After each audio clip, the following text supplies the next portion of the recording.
परिचय। राज, आज मैं तुम्हें अपना घर अपने लैपटॉप की स्क्रीन पर दिखाऊंगा। सच? मैं देखना चाहूंगा। मैं अपने घर का पता दे रहा हूं।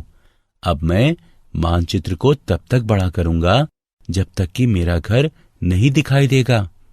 देखो, अब मेरा घर दिख रहा है। बहुत अच्छे, यह अच्छी तरह से कार्य करता है। लेकिन मैं तुमसे पूछना चाहता हूं कि यह कैसे कार्य करता है। अपने घर से पूरी दुनिया में किसी भी जगह को देख पाना कैसे संभव है? यह विज्ञान और प्रौद्योगिकी के विकास के कारण ही संभव हो पाया है। यह उपग्रह संचार के सिद्धांत पर कार्य करता है। उपग्रह पृथ्वी के आंकड़ों को स्कैन करता है और नियमित समय अंतराल पर इससे पृथ्वी को प्रेषित करता है। अब तुम्हें एक एसएमएस मिला। यह संचार प्रणाली का एक अन्य उदाहरण है। हम अपने दैनिक जीवन में असंख्य विज्ञान अनुप्रयोगों का उपयोग करते हैं। मुझे मेरा उत्तर मिल गया और मैं विज्ञान के बारे में और अधिक जानना चाहता हूं।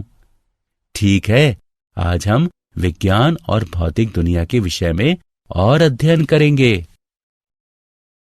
उद्देश्य।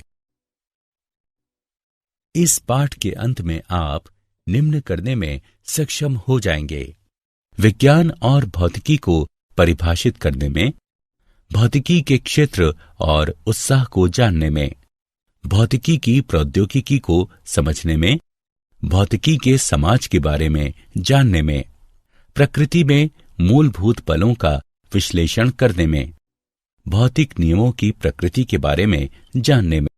विज्ञान। विज्ञान का अर्थ है जानना। यह किसी समय में सावधानी पूर्वक प्रेक्षणों और प्रयोगों द्वारा परिवेश के बारे में जानकारी प्राप्त करने का एक क्रमबद्ध तरीका है। हम अपने दैनिक जीवन में विज्ञान का उपयोग करते हैं। हम कार में यात्रा करते हैं, टेलीविजन देखते हैं, मोबाइल का प्रयोग करते हैं और कई दैनिक कार्य करते हैं।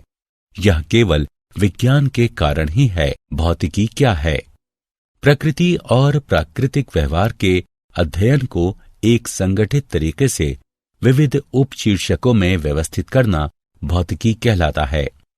इसकी कई शाखाएं हैं, जिनके नाम हैं यांत्रिकी, विद्युत, चुंबकत्व, प्रकाशिकी, आधुनिक भौतिकी आदि। 1900 से पहले की भौतिकी परंपरागत भौतिकी कहलाती है और 1900 से आगे भौतिकी को आधुनिक भौतिकी कहा जाता है। वैज्ञानिक दृष्टिकोण के 4 आवश्यक खंड हैं, जो इस प्रकार हैं: एक क्रमबद्ध तरीके से प्रेक्षण। 2 परिकल्पना करना। 3 परिकल्पना का विश्लेषण करना। 4 प्रस्तावित सिद्धांत को संशोधित करना। यह दृष्टिकोण सदैव समस्याओं को वैज्ञानिक तरीके से हल करता है। भौतिकी का क्षेत्र एवं उत्साह। किसी व्यक्ति के चलने से लेकर हजारों किलोमीटर दूर संप्रेषण तक भौतिकी का बहुत व्यापक क्षेत्र है। सामान्यतः भौतिकी को 2 भागों में विभक्त किया गया है: स्थूलदर्शीय।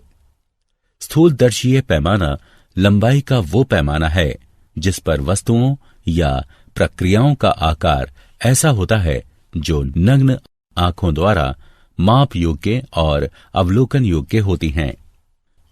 सूक्ष्मदर्शीय।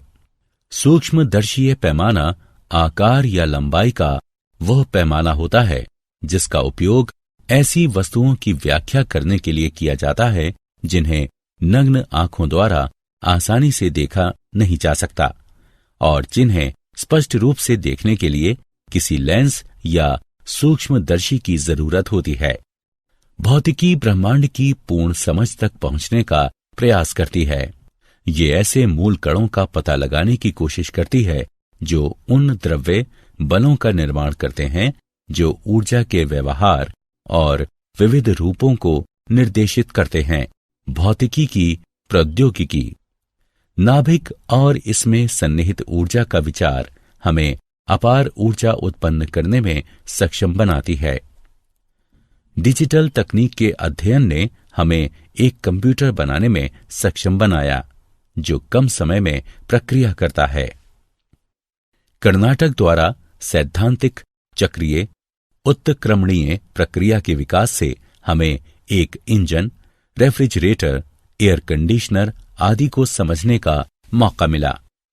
विद्युत चुंबकत्व तरंगों और संचरण के अध्ययन ने संचार प्रणाली को डिजाइन करने में हमारी सहायता की।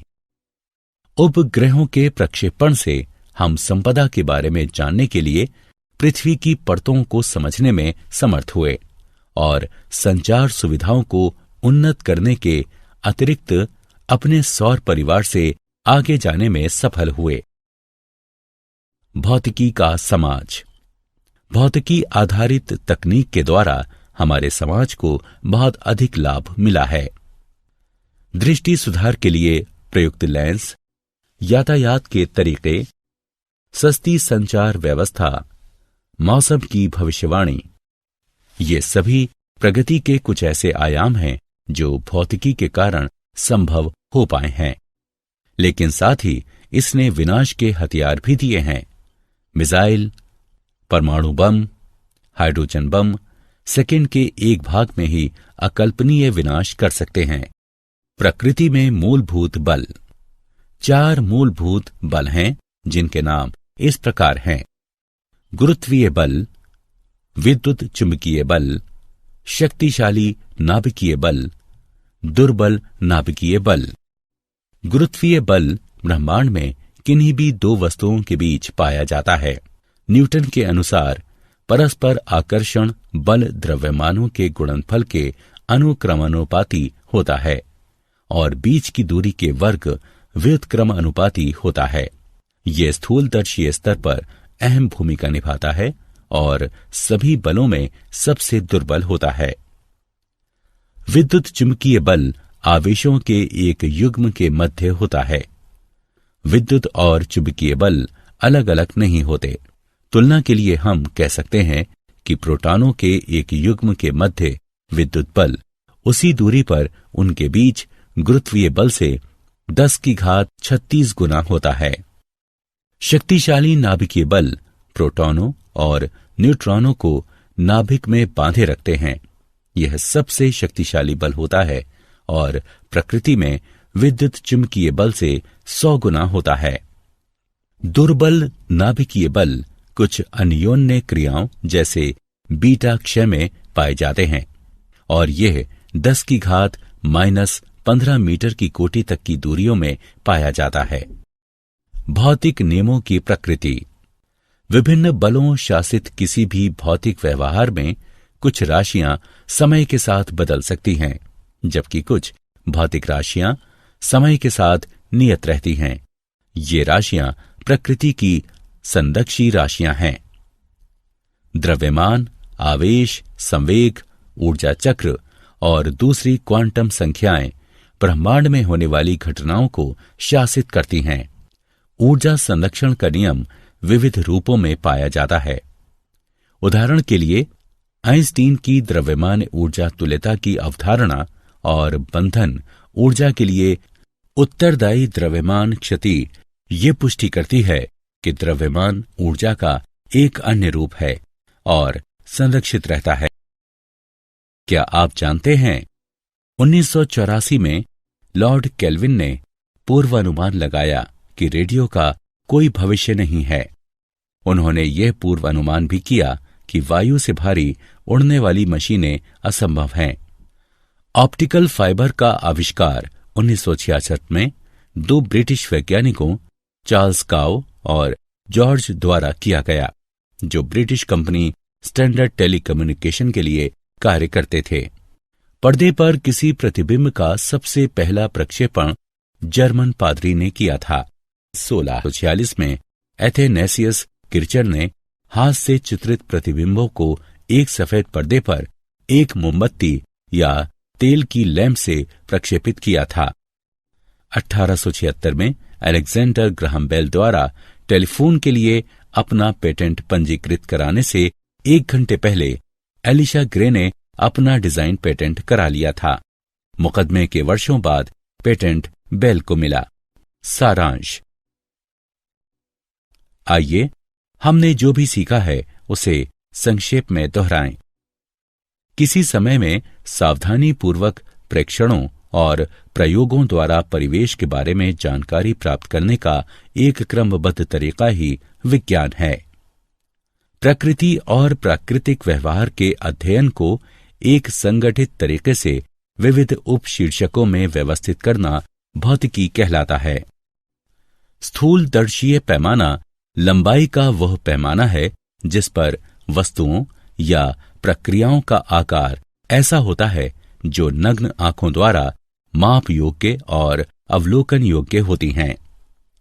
सूक्ष्मदर्शीय पैमाना आकार या लंबाई का वह पैमाना होता है जिसका उपयोग ऐसी वस्तुओं की व्याख्या करने के लिए किया जाता है जिन्हें नग्न आंखों द्वारा आसानी से देखा नहीं जा सकता और जिन्हें स्पष्ट रूप से देखने के लिए किसी लेंस या सूक्ष्मदर्शी की जरूरत होती है।